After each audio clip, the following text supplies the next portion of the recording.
औज़ुबिल्लाहिमिनश्शैतानिर्रजीम बिस्मिल्लाहिर्रहमानिर्रहीम। अस्सलाम वालेकुम माय यूट्यूब फैमिली। मेरा नाम हसन अज़ीज़ है और आप देख रहे हैं एग्ज़ाम प्रिपरेशन विद हसन अज़ीज़। दोस्तों, इससे पहले मैंने एक वीडियो बनाई थी जिसमें मैंने सारे इंग्लिश को कवर किया हुआ था जो केपीके एजुकेशन डिपार्टमेंट में जो जॉब्स आई हुई है उसके लिए ज़रूरी है कि आपने क्लास 5 से क्लास 8 तक के बुक्स को पढ़ना है। तो उसके लिए पहले मैंने इंग्लिश के सब्जेक्ट को कवर किया था। आज हम एक नेक्स्ट मेजर सब्जेक्ट को कवर करने जा रहे हैं, यानी जनरल साइंस को कवर करने जा रहे हैं, जिसमें हम इम्पॉर्टेंट पॉइंट्स को लेंगे। क्लास 5 से लेकर क्लास 8 तक की जितनी भी जो 4 बुक्स है उन सब की हम रिवीजन करवाएंगे और वहाँ से फिर हम ईटा के लिए जो इम्पॉर्टेंट पॉइंट्स है, ना सिर्फ ईटा के लिए बल्कि इसके साथ साथ और भी जितने साइंस के जो जनरल नॉलेज के क्वेश्चन आते हैं साइंस के पोर्शन में, तो वो सब यहाँ से कवर हो जाएंगे। चाहे आप एनटीएस के लिए प्रिपरेशन कर रहे हो, चाहे आप सीएसएस के लिए कर रहे हो, चाहे आप पीएमएस के लिए हो, तो मतलब वो जो बेस नॉलेज होगा साइंस का वो सब आपको इसी एक वीडियो से मिल जाएगा। इस एक वीडियो में हम सारे इंपॉर्टेंट पॉइंट्स को कवर करेंगे और ये सिर्फ स्क्रीनिंग के लिए नहीं बल्कि अगर किसी का पेपर है साइंस का तो वो पेपर बेस्ड टेस्ट के लिए भी इम्पॉर्टेंट है। दोस्तों, वीडियो को लाइक करना है और अपने दोस्तों के साथ शेयर करना है।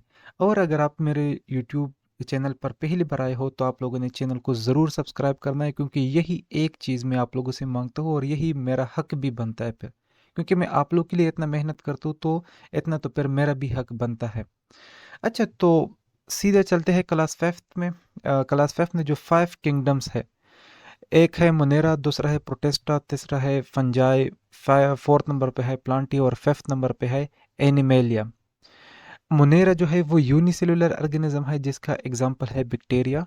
प्रोटेस्टा हमारे पास लिव इन वाटर जिसके एग्जांपल है अमेबा, एल्गी एंड पेरामीशियम। और तीसरे नंबर पर फिर हमारे पास है फंजाई जिसमें क्लोरोफिल नहीं होता। यीस्ट, राइजोपस जिसे हम ब्लैक ब्रेड मोल्ड भी कहते हैं, ये इसके एग्जाम्पल है। फिर है प्लांटी, प्लांटी में हमारे पास होता है have chlorophyll and make food, यानी मेक फूड का मतलब कि ऑटोट्रॉफिक है। और फिर फिफ्थ नंबर पे है एनिमेलिया जिसमें नो क्लोरोफिल की वजह से वो फोटोसिंथेसिस का प्रोसेस नहीं कर सकता, जिसकी वजह से वो हेट्रोट्रॉफिक है और ये मोटाइल है, जबकि प्लांटी जो है वो नॉन मोटाइल है। नेक्स्ट पॉइंट पे हम चलते हैं, वो है मोनोकाट एंड डाइकाटा। सो जो मोनोकाट है हमारे पास वो है प्लांट्स हैविंग वन कॉटिलेडन, उसको मोनोकाट कहते हैं। इसके एग्जांपल है वीट, राइस एंड शुगर। और दूसरे नंबर पर है हमारे पास डाइकोटा जिसमें वो प्लांट्स जिसके अंदर जिसकी सीड्स में दो कॉटिलेडन हो, जिसके एग्जांपल है हमारे पास मैंगो, गावा एंड रोजा। अच्छा, नेक्स्ट है हमारे पास फिर वर्टिब्रेट्स। वर्टिब्रेट्स जो होते हैं उसमें जो इंटरनल स्केलेटन होते हैं वो बोन से बने होते हैं, या इसको हम यूँ भी कह सकते हैं कि जिसका बैक बोन हो उसके हम वर्टिब्रेट कहते हैं, और वो एनिमल्स जिसके अंदर बैक बोन नहीं होता उसको हम इनवर्टिब्रेट कहते हैं। वर्टिब्रेट के पर 5 सब डिवीजन है जिसमें फिश है, एम्फेबियंस है, रेप्टाइल्स है, बर्ड्स है एंड मैमल्स है। फिश के कुछ करेक्टरिस्टिक ये है कि वो वाटर में सर्वाइव करते हैं, रहते हैं, और उसकी जो बॉडी की दोनों एंड्स होते हैं वो पॉइंटेड होते हैं। यानी अगर हम सेरे की बात करें या पाव की बात करें तो दोनों एंड्स जो होते हैं वो पॉइंटेड होते हैं। ये ब्रेथ थ्रू गैल्स, यानी अपने गैल्स के थ्रू ही सांस लेते हैं, और इसकी जो रिप्रोडक्शन होती है वो एक्स के थ्रू होती है। नेक्स्ट है हमारे पास एम्फेबियंस। एम्फेबियन लैंड एंड वाटर दोनों पे रहते हैं and they respire through lungs and skin, ये लंग्स और स्किन दोनों के थ्रू रिस्पायर कर सकते हैं। फिर है हमारे पास फ्रॉग, टोट एंड न्यूट, ये है हमारे पास इसके एग्जाम्पल। नेक्स्ट है फिर रेप्टाइल्स। रेप्टाइल्स को क्रीपिंग एनिमल भी कहते हैं and it reproduces through eggs. इसके जो एग्जांपल है हमारे पास वो है लेजर्ड, क्रोकोडाइल एंड स्नेक। और डायनासोर जो है वो सबसे लार्जेस्ट रेप्टाइल था। नेक्स्ट है हमारे पास बर्ड्स। बर्ड्स जो होते हैं हमारे पास वो ले एग्स।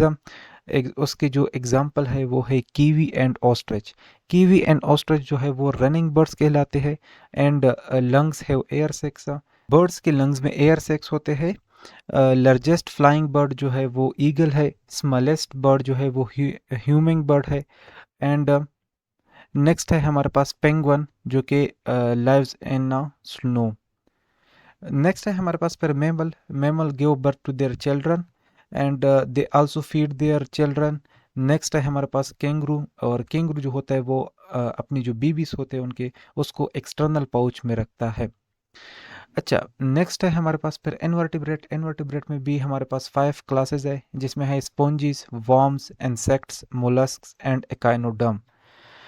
अच्छा, जो स्पंजेस होते हैं वो हमारे पास एक्वेटिक एनिमल होते हैं and they attach to the stones, और उसकी जो बॉडी होती है उसमें पोर्स होते हैं। ये हर एक जो पॉइंट है ना, ये एमसीक्यूज है। मैं बार बार बताता हूँ ना कि एक एक पॉइंट जो मैं बता रहा हूँ यहाँ पर, आप उसको आप लोगों ने नोट डाउन करना है, पेन और पेज साथ में निकालनी है। और अगर आपका कल टेस्ट है तो आप लोग बिल्कुल देख सकते हो, लेकिन अभी टेस्ट में चूंकि काफ़ी टाइम है तो आप लोग अभी से नोट डाउन कीजिए और अपने लिए एक परफेक्ट नोट्स बनाएं। अच्छा, नेक्स्ट है हमारे पास वर्म्स। सॉफ्ट बॉडीड एनिमल है, no legs and segmented bodies होती है उनकी। इसके एग्जांपल है अर्थवर्म एंड टेपवर्म। कुछ उसमें नॉन सेगमेंटेड ऑर्गेनिज्म भी होते हैं, जैसा कि फ्लैट वर्म हो गया और राउंड वर्म हो गया। ये बहुत इंपॉर्टेंट है और अक्सर एमसीक्यूज में आता है कि वर्म्स के अंदर सेगमेंटेड कौन से है और नॉन सेगमेंटेड कौन से। एग्जांपल के थ्रू आपसे ये एमसीक्यूज पूछा जा सकता है। अच्छा, फिर है हमारे पास इंसेक्ट्स। इंसेक्ट्स में 6 लेग्स होते हैं और उसके जो बॉडी पार्ट्स होते हैं उसमें एक हेड होता है, एक थॉरैक्स होता है और एक एब्डोमेन होता है, और इसका एक एक्सोस्केलेटन भी होता है। नेक्स्ट है हमारे पास मोलस्क्स। मोलस्क में जो होता है वो सॉफ्ट बॉडीड एनिमल होते हैं, वाटर और लैंड दोनों पर सर्वाइव करते हैं and they are covered with shells. और इसकी जो एग्जांपल है वो है स्नेल्स एंड ओएस्टर्स। नेक्स्ट हमारे पास जो ग्रुप है वो है एकाइनोडम। एकाइनोडम हमारे पास ओशन में रहते हैं ज़्यादातर, और इसकी जो शेप होती है वो डेस्क शेप्ड होते हैं या स्टार शेप्ड होते हैं। Plant in animal no longer found, उसको कहते हैं एक्सटेंट ऑर्गेनिज्म, यानी वो ऑर्गेनिज्म जो कि अभी नहीं है मौजूद इस दुनिया में, उसको एक्सटेंट ऑर्गेनिज्म कहते हैं। और वो ऑर्गेनिज्म जो कि नियर फ्यूचर में एक्सटेंट होने वाले हैं, ख़त्म होने वाले हैं, उसको कहते हैं एंडेंजर्ड स्पीशीज़। अच्छा, नेक्स्ट है हमारे पास मैंग्रोव्स। मैंग्रोव्स क्या होते हैं? ये small trees in coastal areas. Coastal areas में ये छोटे छोटे दरख्त होते हैं। ये प्रोटेक्ट करते हैं शोर लाइन्स फ्रॉम बीइंग डैमेज्ड। जो किनारे होते हैं समंदर के, उनको डैमेज होने से बचाते हैं। Act as nurseries for marine animal, और ये मेरीन एनिमल के लिए एक नर्सरी के तौर पर बिहेव करते हैं। And reduce smoke and pollution, ये बहुत इंपॉर्टेंट पॉइंट है। ये सिटीज़ और ये जो एरियाज होते हैं जहाँ पर ये होते हैं, वहाँ पर ये स्मोक और पोल्यूशन को कम करते हैं। नेक्स्ट है हमारे पास virus. Virus is the link between living and non living things. अच्छा, इसकी जो बीमारियां है वो मीजल्स है, मम्प्स है, हेपेटाइटिस है, पोलियो है एंड फ्लू है। ये वायरस के थ्रू ही लगती है ये बीमारियां, और ये इंपॉर्टेंट है। अक्सर एमसीक्यूज में पूछा जा सकता है कि hepatitis is caused by virus, bacteria, fungi. इस तरह कोई भी आपको एक डिजीज़ दे सकता है कि ये कि कौन लगाता है, इसका सोर्स कौन है। बैक्टीरिया जो होता है वो हमारे पास सिंगल सेल्ड होता है, और इसकी जो बीमारियां है वो निमोनिया है, टीबी है, डायरिया है और कोलेरा है। ये सब बैक्टीरिया की वजह से लगता है। Number of bacteria in small spoon of a soil is equal to number of people living in continent of Africa. यानी अगर हम ज़मीन का एक स्पून में एक ज़मीन का टुकड़ा उठाते हैं, यानी छोटा सा वो स्पून में कितना मट्टी आएगा, उतना हम अगर उठाते हैं तो उसमें इतने ज़्यादा बैक्टीरिया होते हैं जितना कि अफ्रीका के कॉन्टिनेंट में लोग। नेक्स्ट है हमारे पास fungi. Fungi neither like plant nor like animals. ये ना पौधों की तरह होते हैं और ना एनिमल्स की तरह होते हैं। कैन नॉट मेक फूड, ये अपना फूड नहीं बना सकते। Some rely on living organism and some on dead. कुछ लिविंग ऑर्गेनिज्म पर रिलाई करते हैं, उससे खुराक हासिल करते हैं, और कुछ डेड ऑर्गेनिज्म से अपना खुराक हासिल करते हैं। और ये जो डिजीज़ लगाते हैं वो रिंगवॉर्म है, एथलेट्स फूट है, और इसके साथ साथ स्मट एंड रस्ट है। अच्छा, नेक्स्ट है हमारे पास एयरबोर्न डिजीज़। एयरबोर्न डिजीज़ में हमारे पास कोविड-19 हो गया, फ्लू हो गया और टीबी हो गया। एयरबोर्न डिजीज़ वो होते हैं जो हमें एयर से लगते हैं। वाटरबोर्न डिजीज़ वो होते हैं जो हमें वाटर से लगते हैं। फूडबोर्न डिजीज़ वो होते हैं जो हमें फूड के थ्रू लगते हैं। वाटरबोर्न डिजीज़ में हमारे पास डायरिया एंड टाइफाइड आते हैं, और फूडबोर्न डिजीज़ में हमारे पास कोलेरा, हेपेटाइटिस एंड टाइफाइड आते हैं। Yeast are used to make bread and cheese, while bacteria is used in making yogurt. Next है हमारे पास पेनिसिलिन, जो है फर्स्ट एंटीबायोटिक है, डिराइव्ड फ्रॉम फंजाई पेनिसिलियम। ये फर्स्ट एंटीबायोटिक है जो कि फंजाई पेनिसिलियम से डिराइव की गई थी। नेक्स्ट है हमारे पास पेडिकल। पेडिकल कैसे कहते हैं? Stalk of the flower. Sepal कैसे कहते हैं? ग्रीन लीफलेट को कहते हैं। पेटल कैसे कहते हैं? कलर्ड लीफलेट, या इसको सेकंड वॉल भी कहते हैं। स्टेमन है हमारे पास, ये मेल रिप्रोडक्टिव पार्ट है और इसके जो सब पार्ट्स है वो है, एक है एंथर और दूसरा है फिलामेंटा। एंथर जो है वो round and oval sac like shape है उसकी, और ये येलो इन कलर है, और ये हमारे पास पोलन ग्रेन फॉर्म करते हैं, पोलन ग्रेन की फॉर्मेशन करते हैं। नेक्स्ट है हमारे पास फिलामेंटा। फिलामेंट लॉन्ग स्टेप शेप्ड है, उसमें लॉन्ग स्टेक होता है और ये एंथर को सपोर्ट करता है। नेक्स्ट है हमारे पास कार्पेल। कार्पेल की जो स्ट्रक्चर है उसमें ये फीमेल रिप्रोडक्टिव पार्ट है और इसमें फर्दर 3 स्ट्रक्चर्स है। एक को कहते हैं स्टिग्मा, दूसरे को कहते हैं स्टाइल और तीसरे को कहते हैं ओवरी। स्टिग्मा जो होती है वो बॉटल शेप्ड होती है और इसके अंदर pollen grains adhere to atom. और नेक्स्ट होती है स्टाइल, ये नेक्स्ट शेप होती है और ये पोलन ग्रेन को पास करती है स्टिग्मा से ओवरी की तरफ, और ओवरी की ओवल शेप्ड होती है एंड एट हैव 1 और मोर ओव्यूल। ओव्यूल मीन्स एग्स, और वहाँ पर फिर फर्टिलाइजेशन होती है। नेक्स्ट है हमारे पास पोलिनेशन। अच्छा, the transfer of pollen grain from anther to stigma is called pollination. फिर उसमें एक प्रोसेस है सेल्फ पोलिनेशन और दूसरा है क्रॉस पोलिनेशन। सेल्फ पोलिनेशन कहते हैं कि the transfer of anther transfer of pollen grain from anther to stigma in same flower. जब एक ही दरख्त के अंदर होते तो उसको सेल्फ पोलिनेशन कहते हैं, और जब दो डिफरेंट प्लांट्स के अंदर होते तो उसको क्रॉस पोलिनेशन कहते हैं। सेल्फ पोलिनेशन में पी आता है, कॉटन आता है और टोमेटो आता है। और क्रॉस पोलिनेशन किन दरख्तों में होती है उसकी एग्जांपल है हमारे पास रोज़ हो गया, मेज़ हो गया और पपाया हो गया। Asexual reproduction part of plant is used. इसमें एसेक्सुअल रिप्रोडक्शन में प्लांट का एक पार्ट यूज़ होता है great similarity with parent plant, क्योंकि ये एक प्लांट के पार्ट से ये उगता है, ग्रोथ करता है, तो इस वजह से इसकी जो सिमिलरिटी होती है वो अपने पेरेंट प्लांट के साथ ज़्यादा होती है। इसकी जो एग्जांपल है वो है layering, bulb, tuber. Sexual reproduction के जो है वो हमारे पास it involve two parents and no complete resembles and to parent.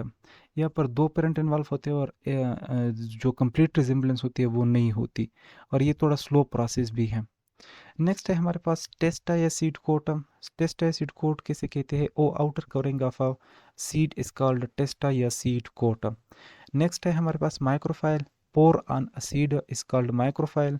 Next है radicle. First part that comes out of seed is called radicle. Embryo consists of cotyledon which store food. Embryo consists of cotyledon which store food. Important point है, याद कर दीजिएगा। Next है ग्राम seed and मेज seed, ये दोनों भी बहुत इंपॉर्टेंट है। इसमें है हमारे पास ग्राम सीड डाइकाट होता है और मेज सीड मोनोकाट होता है। ग्राम सीड के अंदर एंडोस्पर्म एब्सेंट होते हैं और मेज सीड के अंदर एंडोस्पर्म प्रेजेंट होते हैं। ग्राम सीड में एम्ब्रियो प्रेजेंट एट सेंटर और मेज सीड में एम्ब्रियो प्रेजेंट एट साइड। ये दोनों में कुछ डिफ्रेंसिएशन थी और अक्सर यहाँ से एक एमसीक्यू ज़रूर आती है। नेक्स्ट है हमारे पास फिजिकल चेंज, और फिजिकल चेंज में है only appearance of matter changes but chemical composition remains same.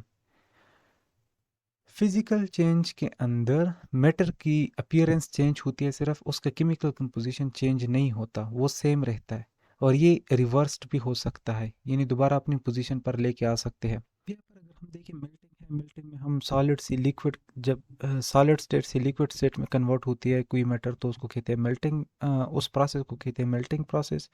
Freezing process उस प्रोसेस को कहते हैं जिसमें मैटर लिक्विड स्टेट से सॉलिड स्टेट में चला जाता है, और ये 0 डिग्री सेंटीग्रेड पे होती है। बॉइलिंग हमारे पास 100 डिग्री सेंटीग्रेड पे होती है और उसमें लिक्विड स्टेट से चला जाता है मैटर गैस स्टेट में, इसको कहते हैं, ये मेन मेट प्रोसेस होता है। और फिर है एवापोरेशन। एवापोरेशन में हमारे पास मैटर लिक्विड स्टेट से चला जाता है गैसियस स्टेट में, और ये हमारे पास अक्सर ये लेक्स केनाल, ये नहीं जो नेचुरल रिसोर्सेज होते हैं हमारे पास वाटर के, वहाँ पर ये होता है। कंडेंसेशन जो होता है वो हमारे पास उसमें गैस से लिक्विड की तरफ स्टेट चेंज होती है। नेक्स्ट है हमारे पास सॉल्यूट एंड सॉल्वेंट। सॉल्यूट किसे कहते हैं? सॉल्यूट कहते हैं substance date dissolves in liquid. वो सब्सटेंसेस जो लिक्विड के अंदर डिजॉल्व होती है उनको कहते हैं सॉल्यूट, यानी जो लेस अमाउंट में होती है, लेस क्वांटिटी में होती है, उसको कहते हैं सॉल्यूट। और उसके एग्जांपल है हमारे पास शुगर और साल्ट। नेक्स्ट है हमारे पास सॉल्वेंट। ये वो सब्सटेंसेस होते हैं जो सॉल्यूट को अपने अंदर डिज़ोल्व करते हैं। और इसका जो एग्जांपल है वो है ये हमारे पास मोर क्वांटिटी में होती है, ज़्यादा मकदार में होती है। और इसका एग्जांपल है, मेजर एग्जांपल है हमारे पास water. Water is a universal solvent. Next है हमारे पास dilute solution and chemical, dilute solution and concentrated solution. Dilute solution में हमारे पास सॉल्वेंट की मिकदार ज़्यादा होती है और सॉल्यूट की मिकदार कम होती है। और कंसंट्रेटेड सॉल्यूशन इसका अपोजिट होता है, उसमें सॉल्वेंट की मिकदार ज़्यादा होती है और सॉल्यूट की मिकदार कम, उसमें सॉल्वेंट की मिकदार कम होती है और सॉल्यूट की मिकदार ज़्यादा होती है। नेक्स्ट है हमारे पास केमिकल चेंज। अच्छा, केमिकल चेंज में क्या होता है, both appearance and composition of matter changes. यानी अगर हम फिजिकल चेंज की बात करें तो वहाँ पर सिर्फ जो अपीयरेंस थी वो चेंज होती थी, कंपोजिशन रिमेन सेम। लेकिन यहाँ पर दोनों चेंज होते हैं, न्यू सब्सटेंस आर फॉर्म्ड। और केमिकल चेंज के नतीजे में न्यू सब्सटेंसेस बनते हैं और ये हमारे पास नॉन रिवर्स होते हैं, ये कभी भी रिवर्स नहीं होते। नेक्स्ट है हमारे पास speed of light. Speed of light 3 multiply by 10⁻⁸ 8 metre per second होती है। या अगर हम ये किलोमीटर में चेंज करें तो ये हमारे पास 3 लाख किलोमीटर पर सेकंड होती है। अच्छा, नेक्स्ट है हमारे पास ट्रांसपेरेंट। ट्रांसपेरेंट ऑब्जेक्ट वो होते हैं जिसके थ्रू लाइट कंप्लीटली पास होती है। और ट्रांसलूसेंट ऑब्जेक्ट वो होते हैं जिसके थ्रू लाइट पार्शली पास होती है। ओपेक ऑब्जेक्ट वो ऑब्जेक्ट होते हैं जो कि बिल्कुल लाइट को पास नहीं करते और ओपेक लाइट की वजह से ही हमारे पास शेडो बनती है। और ट्रांसलूसेंट ऑब्जेक्ट के थ्रू हमें कोई भी इमेज फेंट नज़र आएगी, फेंट मतलब कमज़ोर नज़र आएगी। और ट्रांसपेरेंट जो ऑब्जेक्ट होते हैं उसके थ्रू अगर हम किसी इमेज को देखते हैं तो बिल्कुल हमें क्लियर नज़र आएगी। ये अक्सर एमसीक्यूज़ है जो पूछी जा सकता है कि शेडो किसके थ्रू बनती है, फेंट इमेज किस में बनती है और क्लियर इमेज किस में बनती है। तो ये आप लोगों ने ज़रूर याद करने हैं। दोस्तों, आप लोगों ने मेरी बातों को गौर से सुनना है क्योंकि अक्सर पॉइंट्स में यहाँ पर खुद होते नहीं है, लेकिन याद आ जाते तो मैं यहाँ पर आप लोग को इसके साथ साथ बता देता हूँ। तो नोट डाउन ज़रूर करना है आप लोगों ने। अच्छा, नेक्स्ट है हमारे पास sound travel faster through solid than air. Next है हमारे पास एयर 340 मीटर पर सेकेंड और वाटर में उसकी जो स्पीड होती है वो 1500 मीटर पर सेकेंड होती है। और आयरन में साउंड की जो स्पीड होती है वो 5000 मीटर पर सेकेंड होती है। Sound can not pass through space, यानी ये वैक्यूम में ट्रेवल नहीं कर सकती। और नेक्स्ट है हमारे पास the intensity of sound decrease with the increase of distance from source. जितनी भी हम सोर्स से फासले पर होते हैं उतना इंटेंसिटी ऑफ साउंड यानी साउंड की जो शिद्दत होगी वो कम होती जाएगी। इनवर्स प्रोपोर्शन है। Similar charges repel while opposite charges attract each other. Next है हमारे पास flow of electron is equal to electric current. Electric circuit is a path of flow of current. Next है हमारे पास the magnetic force of the magnet is the strongest at the magnetic poles. यानी जो magnetic force होगी वो poles पर सबसे ज़्यादा स्ट्रांग होगी। नेक्स्ट है हमारे पास the earth behaves like a huge bar magnet. Magnet by iron are temporary magnet, while the magnet made by steel are permanent magnet. Electromagnet is a temporary magnet और diameter of the earth is equal to 12,800 kilometre. Distance from the sun is 150 million kilometre. Next है हमारे पास अर्थ का structure है जिसमें सबसे पहले आता है crust, outer shell of the earth तो उसको कहते हैं। और it contain mountains, rocks, rivers etcetera. और इसकी जो एवरेज थिकनेस होती है ये 5 to 70 किलोमीटर होती है and it consist of solid matter. Next है हमारे पास मेंटल, अंडर द क्रस्ट होता है ये और इसकी जो थिकनेस होती है वो 2900 किलोमीटर होती है। ये बिगेस्ट पार्ट ऑफ अर्थ है बाय वॉल्यूम, यानी अर्थ में जो सबसे ज़्यादा मकदार में पाया जाता है, जो सबसे ज़्यादा हिस्सा है वो है मेंटल का। And it is extremely hot and fluid comes out from it through lava. और ये एक्सट्रीमली हार्ड भी होता है और इसके अंदर फ्लूइड होता है और वो फ्लूइड जब वो लावा आता है तो वो निकल आता है। नेक्स्ट जो पार्ट है हमारे पास वो है कोरम। ये सेंट्रल पार्ट ऑफ द अर्थ है और ये इस दो हिस्सों में डिवाइड है, एक इसका इंटरनल कोर है और एक एक्सटर्नल कोर है। जो इंटरनल कोर है वो सॉलिड है और जो एक्सटर्नल कोर है वो है ब्लैक मोल्टन लिक्विड है। और ये हटेस्ट पार्ट ऑफ द अर्थ है। नेक्स्ट है हमारे पास वाटर, 71% ऑफ अर्थ सरफेस, 2% ये फ्रोज़न है in the form of glaciers, 97% जो है वो साल्टेड है ओशंस में जो पाया जाता है, और फ्रेश वाटर जो है वो 1% है। नेक्स्ट है हमारे पास वेदरिंग। वेदरिंग और rocks are broken down by strong sunshine, severe rain and fast winds blowing over 1000 years। वेदरिंग कौन से प्रोसेस को कहते हैं? ये वो प्रोसेस होता है जिसमें जो रॉक्स होती है वो ब्रोकन डाउन होती है, ये जब शदीद सनशाइन उसके ऊपर पड़ती है, और उसके साथ साथ सिवियर रेन्स होते हैं और फास्ट वाइंड होती है, और ये 1000 साल्स उसमें गुजर जाते हैं, तो ये ब्रेक डाउन होते हैं। इस प्रोसेस को कहते हैं वेदरिंग। नेक्स्ट है हमारे पास ह्यूमस, ऑर्गेनिक मैटर होता है and it is produced by the decay of living things, जिसमें हमारे पास प्लांट आते हैं और एनिमल आते हैं। फिर है हमारे पास सॉइल की 3 टाइप्स, एक है क्ले, दूसरा है सैंड एंड तीसरा है सेल्ट। क्ले जो है ये स्मॉल इन साइज होते हैं, यानी इसके जो पार्टिकल्स होते हैं वो स्मॉल इन साइज होते हैं, सैंड में बिगर पार्टिकल्स होते हैं, और सेल्ट में दोनों के बिटवीन पार्टिकल होते हैं, यानी मॉडरेट पार्टिकल होते हैं। और नेक्स्ट है हमारे पास यूज टू मेड ब्रेक्स।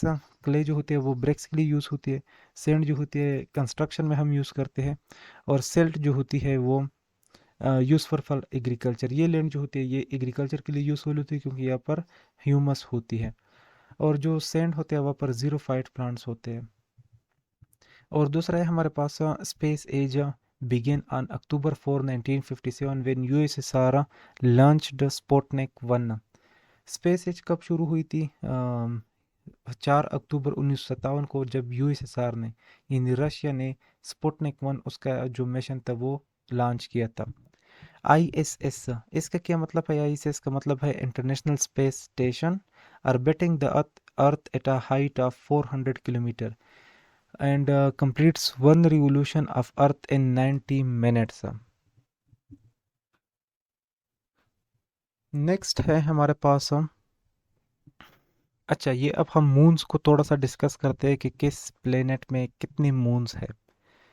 अर्थ है हमारे पास, इसमें एक मून है, मार्स में 2 मून्स है, नेपच्यून में 14 मून्स है, यूरेनस में 27 मून्स है, और जुपिटर में 79 मून्स है, सैटर्न में 82 मून्स है। और अगर हम इसके इम्पॉर्टेंट पॉइंट्स की बात करें तो जो वेनस एंड मरकरी है उसमें बिल्कुल भी मून्स नहीं होते। वेनस को मॉर्निंग एंड इवनिंग स्टार भी कहते हैं। Earth rotates from west to east. Earth rotation की जो डायरेक्शन होती है वो वेस्ट टू ईस्ट होती है। अप्रैल 1961 को यूरी गैगारिन फर्स्ट पर्सन था जो कि स्पेस में एंटर हुआ था, और 20 जुलाई 1969 को नील आर्मस्ट्रॉन्ग वो पहला बंदा था जो कि मून पे गया हुआ था in his mission Apollo 11 mission. और फिर मार्च 1994 में कंप्लीशन ऑफ जीपीएस सिस्टम, यानी जो ग्लोबल पोजीशनिंग सिस्टम है ये कब कंप्लीट हुआ था? ये 1994 में कंप्लीट हुआ था। अच्छा दोस्तों, जो कोर्स है वो बहुत ज़्यादा लॉन्ग है, मैं कोशिश करूँगा कि एक ही वीडियो में सारा कवर हो जाए, लेकिन उसके लिए आप लोगों ने भी थोड़ा सा बर्दाश्त से काम लेना है, तहम्मुल से बैठना है, सीखना है। सिर्फ ये नहीं है कि आप लोगों ने बस आके चले जाना है, सीखना है, क्योंकि मैं इसी सीखने की वजह से ही आप लोग की बना रहा हूँ ताकि आप लोग कुछ सीख सको। तो सीखना ज़रूरी है, और अपने जो दोस्त है उसके साथ भी आप लोगों ने शेयर करना है। बिल्कुल भी इस चीज़ में कंजूसी नहीं करनी है, क्योंकि इल्म मैंने भी सीखा हुआ है और मैं आगे आप लोग को भी सिखा रहा हूँ। अब आप लोग की भी ये हक बनता है, ये फ़र्ज़ बनता है कि आप लोग भी उसको आगे पिलाए, क्योंकि तालीम का ये सिलसिला रुकना नहीं चाहिए। अच्छा, नेक्स्ट है हमारे पास क्लास 6 का, हम स्टार्ट करते हैं cell. Cell structure and functional unit of living organism है। It was discovered by Robert Hooke in 1665। 1775 trillion cell are found in our body, और ओस्ट्रिच की एग जो है वो सबसे लार्जेस्ट सेल है। नेक्स्ट है हमारे पास plant cell and animal cell. Plant cell में जो आउटर लेयर होती है वो सेल वॉल होती है, और एनिमल सेल में जो आउटर लेयर होती है वो सेल मेम्ब्रेन होती है। एनिमल के अंदर सेल वॉल नहीं होती, और प्लांट के अंदर सेल मेम्ब्रेन सेकेंड लेयर होती है। नेक्स्ट जो पॉइंट है वो है क्लोरोप्लास्ट। यहाँ पर मौजूद होता है प्लांट सेल में, जिसकी वजह से फोटोसिंथेसिस का प्रोसेस होता है और वो अपना फूड खुद बनाते हैं। इस वजह से उसको ऑटोट्रॉफिक कहते हैं। प्लांट सेल के अंदर कोई क्लोरोप्लास्ट नहीं होता, इसलिए वो अपना फूड नहीं बना सकते, तो इसलिए उसे हेटरोट्रॉफिक कहते हैं। प्लांट सेल के अंदर लार्ज सेंट्रल विक्यूल होता है, जबकि एनिमल सेल के अंदर यहाँ पर जो प्लांट सेल है यहाँ पर लार्ज सेंट्रल विक्यूल होता है, और एनिमल सेल में जो विक्यूल होता है वो स्केटर्ड इनसाइड में होता है, और उसकी जगह पर लार्ज सेंट्रल न्यूक्लियस होता है। अच्छा, जो स्किन है हमारे पास वो एपिथेलियल टिश्यू में आते हैं। Bone and blood are example of connective tissue, और ये तीनों कोई ऑर्गन नहीं है, ये तीनों टिश्यू है। अच्छा, नेक्स्ट है हमारे पास जो पाथवे है वो है सेल से बनते हैं टिश्यू, और टिश्यू कंबाइन होकर बनाते हैं ऑर्गन को, ऑर्गन फिर बनाते हैं एक ऑर्गन सिस्टम को, और फिर डिफरेंट ऑर्गन सिस्टम बनाते हैं एक कंप्लीट ऑर्गेनिज्म को। नेक्स्ट है हमारे पास air plant is also called ज़हमे हयात। एयर प्लांट को ज़हमे हयात भी कहते हैं। अच्छा, नेक्स्ट है हमारे पास नेचुरल वेजिटेटिव रिप्रोडक्शन के जो एग्जांपल है उसमें आते हैं budding, bulbs, tuber and runners. और जो आर्टिफिशियल वेजिटेटिव रिप्रोडक्शन है उसमें हमारे पास जो एग्जांपल है वो है cutting, grafting, layering and tissue culture. ये आर्टिफिशियल वेजिटेटिव रिप्रोडक्शन है। अच्छा, नेक्स्ट है हमारे पास sources of carbohydrate. Sources of carbohydrate में हमारे पास है rice, bread, grains and fruits. दूसरे नंबर पर है प्रोटीन्स। प्रोटीन के जो सोर्सेज है उसमें आते हैं हमारे पास chicken, lentil, fish, egg, nuts and beans. और उसकी डिफिशियंसी काज करती है क्वेशोइकर, मेरेस्मस और फैटी लिवर। ये डिफरेंट जो डिसऑर्डर है, और इसके साथ साथ डिसकलरेशन ऑफ हेयर्स, ये डिफरेंट डिजीज़ काज करते हैं प्रोटीन की डिफिशियंसी से। फिर नेक्स्ट है हमारे पास विटामिन ए। विटामिन ए के जो फंक्शन है it improve vision and immunity. और ये कहाँ कहाँ पर होते हैं, सोर्सेज इसके क्या है, वेजिटेबल्स के अंदर होते हैं, फ्रूट्स के अंदर होते हैं, एग यॉक में होती है एंड बटर में होती है हमारे पास। फिर है vitamin C help in healing process and good for skin, and its deficiency can cause scurvy disease. और उसके जो सोर्सेस है वो है हमारे पास citrus fruits like orange, lemon, mango etcetera. फिर है हमारे पास vitamin D, it help in absorption of calcium and strong bone in teeth. और its deficiency can cause rickets, जिसमें हमारे पास जो बोन्स होते हैं वो वीक हो जाते हैं, पोरस हो जाते हैं। और इसके जो सोर्सेज है वो है हमारे पास dairy product, egg, liver, fish, oil and sunlight. फिर नेक्स्ट है हमारे पास कैल्शियम। कैल्शियम में हमारे पास होता है स्ट्रॉन्ग बोन होते हैं, क्लॉटिंग ऑफ ब्लड होती है। यानी इसकी जो हेल्प करता है, ये स्ट्रॉन्ग बोन में हेल्प करता है, बोन को स्ट्रॉन्ग बनाता है, क्लॉटिंग ऑफ ब्लड में हेल्प करता है, मसल्स कंट्रैक्शन में ये हेल्प करता है। एंड इट्स कॉज ऑस्टियोपोरोसिस, इसकी वजह से हमारे पास हमें एक ऑस्टियोपोरोसिस लग सकती है। सूरी जो रैकेट्स होती है उसमें जो जॉइंट्स होते हैं वो वीक हो जाते हैं, और ऑस्टियोपोरोसिस में हमारे पास बोन पोरस हो जाते हैं, बहुत कमज़ोर हो जाते हैं, इजीली ब्रेक हो जाते हैं फिर। और ये हमारे पास इसके जो सोर्सेज होते हैं वो डेयरी प्रोडक्ट होते हैं, green vegetable like spinach and egg. फिर हमारे पास होते हैं iron. Iron formation of haemoglobin में काम करती है, और इसके साथ साथ ये ऑक्सीजन को भी ट्रांसपोर्ट करती है। और इसकी जो डिफिशियंसी है वो काज करती है एनीमिया को, वीकनेस एंड फटीग। और इसके जो सोर्सेज है वो है liver, meat, fish, egg, nut and green vegetables. फिर उसके बाद है हमारे पास fibre. Fibre can cause constipation, यानी अगर हम सही तरीके से फाइबर को नहीं लेंगे तो इसकी जो डिफिशियंसी है वो कॉन्स्टिपेशन को काज करती है, ब्लोटिंग को काज करती है, और ज़ेबिट्स को काज करती है, एंड हाई कोलेस्ट्रॉल लेवल को भी। और इसके जो सोर्सेज है वो है हमारे पास फ्रूट्स एंड वेजिटेबल्स। नेक्स्ट है हमारे पास bile. Bile produced by liver and stored by gall bladder, बहुत ही इंपॉर्टेंट है। कोई एक पॉइंट यहाँ से ज़रूर एमसीक्यूज में आ सकता है कि बाइल को प्रोड्यूस कौन करता है या स्टोर कौन करता है। नेक्स्ट है हमारे पास pancreas. Pancreas produce pancreatic juice that flow into small intestine. Next है हमारे पास chemical digestion stops in small intestine, यानी जितनी भी जो डाइजेशन है वो स्मॉल इंटेस्टाइन के अंदर स्टॉप हो जाती है, and no digestion takes place in large intestine. Large intestine के में कोई भी डाइजेशन नहीं होती। नेक्स्ट है हमारे पास वीली और small finger like projection and small intestine. Villi जो होती है वो हमारे पास स्मॉल फिंगर लाइक प्रोजेक्शन होती है जो कि स्मॉल इंटेस्टाइन के अंदर मौजूद होती है। नेक्स्ट है हमारे पास friendly bacteria live in over large intestine and make vitamin K. जो फ्रेंडली बैक्टीरिया है वो हमारे लार्ज इंटेस्टाइन में पाया जाता है और ये विटामिन के को भी प्रोड्यूस करता है। A child has a 20 milk teeth fall between the age of 6 to 12। एक चाइल्ड के अंदर 20 मिल्क टीथ होते हैं और ये 6 से 12 एज के बीच में ये फॉल होती है। नेक्स्ट है हमारे पास stomach produces enzymes and acids for protein digestion. है हमारे पास सॉलिड लिक्विड एंड गैस। अच्छा जी, सॉलिड में टाइटली पैक्ड पार्टिकल्स होते हैं, लिक्विड में close together but not so tight जो पार्टिकल्स होते हैं उसकी करेक्टरिस्टिक बता रहा हूँ, और गैस में जो पार्टिकल्स होते हैं वो far away from each other होते हैं। सॉलिड में सॉलिड की जो पार्टिकल्स होती है उसकी फिक्स्ड शेप्ड होती है, लिक्विड की कोई फिक्स्ड शेप नहीं होती and it acquire the shape of a container. ये जिस भी कंटेनर में आप डालोगे उसका शेप वो इख्तियार करेगा। और ये जो गैस होती है उसकी भी शेप डिफिनाइट नहीं होती या फिक्स नहीं होती और ये कोई भी शेप इख्तियार कर सकता है। सॉलिड नॉन कंप्रेसिबल होता है, लिक्विड हार्डली कंप्रेसिबल होता है और जो गैस होता है वो कंप्रेसिबल होता है।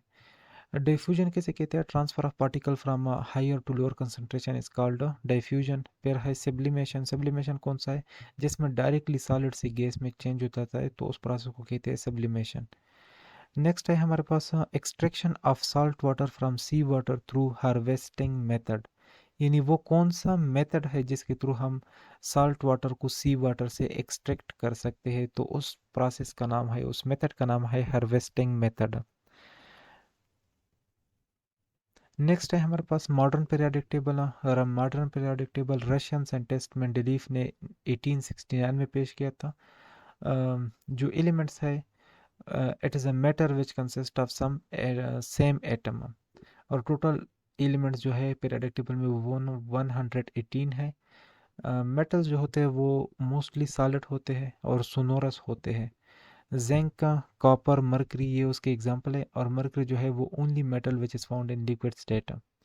नेक्स्ट है हमारे पास हेलियम। हेलियम जो है वो लाइट एंड इनएक्टिव गैस है जो कि use to fill balloons and air ships. ये बहुत इंपॉर्टेंट है और अक्सर एमसीक्यूज में ये पूछा जाता है ईटा में कि जो बलून्स है, जो बलून और एयर शिप्स होते हैं उसमें कौन सा गैस हम फिल करते हैं, उसको हम कौन से गैस से फिल करते हैं, तो उसका एग्जांपल है, इसका आंसर है हमारे पास हेलियम। फिर है हमारे पास कार्बन। 18% ऑफ और बॉडी बाई मास। कार्बन जो है वो हमारे बॉडी को अगर टोटल मास निकाले तो 18% जो कार्बन जो एलिमेंट है वो है कार्बन। नेक्स्ट है हमारे पास हाइड्रोजन। ये एबंडेंट एलिमेंट ऑन यूनिवर्स है।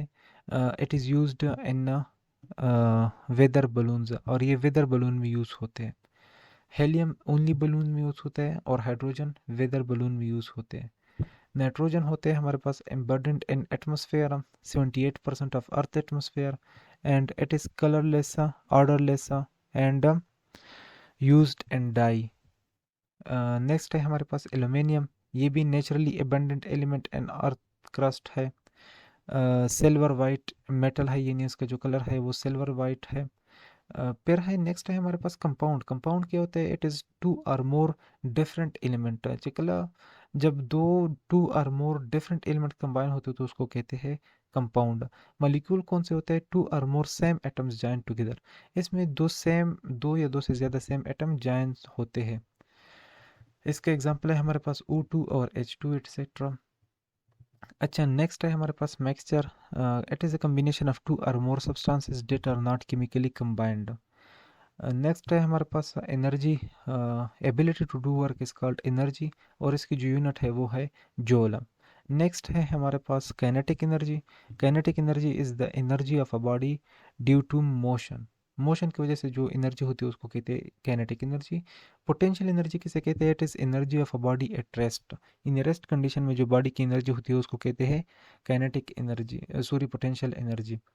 अच्छा, फिर पोटेंशियल एनर्जी की टू टाइप्स है, एक है ग्रेविटेशनल पोटेंशियल एनर्जी और दूसरा है इलास्टिक पोटेंशियल एनर्जी।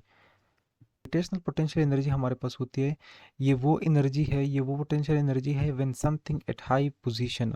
जब कोई भी चीज़ हाई पोजीशन पर होती है और वो रेस्ट में होती है तो उस वक्त उसकी जो पोटेंशियल एनर्जी होती है उसको कहते हैं ग्रेविटेशनल पोटेंशियल एनर्जी। और इलास्टिक पोटेंशियल एनर्जी कब होती है?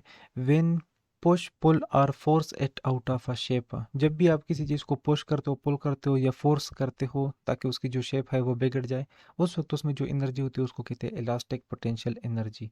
अच्छा, नेक्स्ट पॉइंट है हमारे पास matter that stores an energy, यानी वो मैटर जो कि एनर्जी को स्टोर करता है किस फॉर्म में, उसको कहते हैं फ्यूल।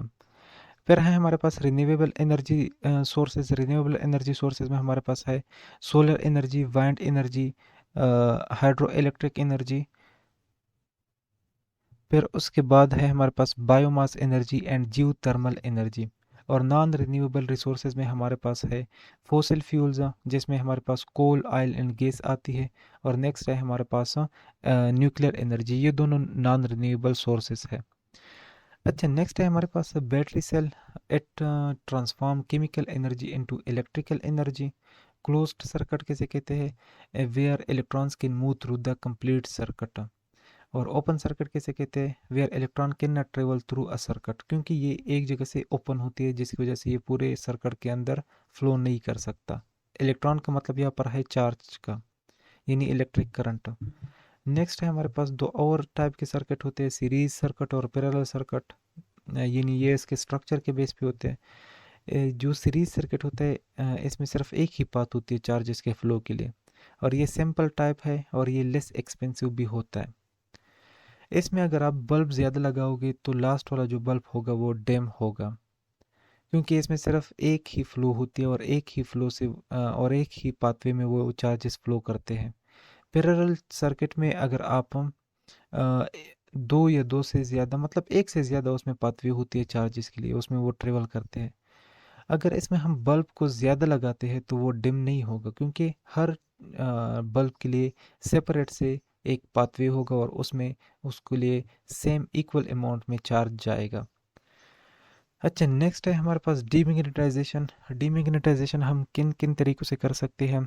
हीटिंग के थ्रू कर सकते हैं, हैमरिंग के थ्रू कर सकते हैं, या उसको अगर हम ईसी के साथ कनेक्ट कर दे, अल्टरनेटिंग करंट के साथ कनेक्ट कर दे, तो उससे हम किसी भी चीज़ को डीमैग्नेटाइज कर सकते हैं।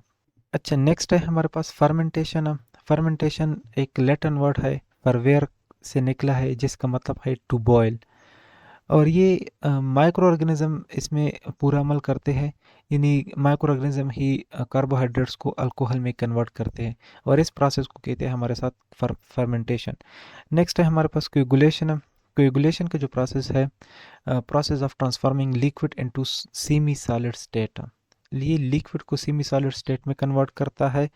And there are 8 planets in over solar system. हमारे सोलर सिस्टम में 8 प्लैनेट्स है, जिसके जो नाम है वो है mercury, Venus, Earth, Mars, Jupiter और सैटर्न, यूरेनस एंड नेपच्यून। जो इनर प्लैनेट्स है हमारे पास उसको कहते हैं टेरेस्ट्रियल प्लैनेट्स, यानी जो अंदर की साइड पर होते हैं। और ये हमारे पास रॉकी प्लैनेट्स भी होते हैं, यानी यहाँ पर बड़े बड़े रॉक्स होते हैं। ये जो फर्स्ट 4 प्लैनेट्स है, मरकरी हो गया, वेनस हो गया, अर्थ हो गया और मार्स, ये हमारे पास इनर प्लैनेट्स है। और आउटर प्लैनेट्स हमारे पास है Jupiter, Saturn, Uranus and Neptune. और ये मोस्टली गैसेस से कंपोज हुए होते हैं, और ये लास्ट 4 है।